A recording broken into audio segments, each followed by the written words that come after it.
That's a pretty good question because we've already gone through that twice.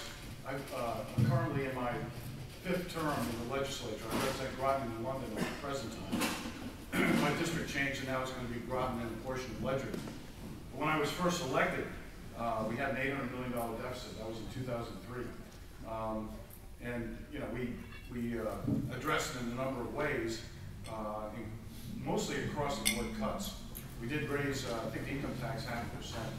But the last few years, we've had a deficit of, well, eventually it reached $3.5 billion. And some of the approaches to it over the years were very ineffective. We borrowed $1 billion, I think, 2 years in a row to cover our operating expenses. That was not a wise move. We weren't prudent.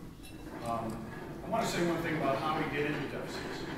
Our budget is cyclical, and our revenues depend on the health of Wall Street, because a great deal of our revenues are capital gains. So when I first was elected, it was right after 9/11, 2001, the stock market took a terrible hit. Capital gains collections went down. We had, at that time, it seemed like a really big deficit. The same thing has happened to us in these last few years. When the housing bubble burst, when the market tanked, our revenues tanked as well. In the intervening years, we had surpluses. And we had $500 million, even $1 billion one-year surpluses. What we have failed to do is to recognize that there's a cycle, and that when times are good, we need to, instead of spending that money, try to make sure we have a sustainable budget. Put the money aside or return it to taxpayers. But don't initiate new programs which we will not be able to sustain when the next deficit comes.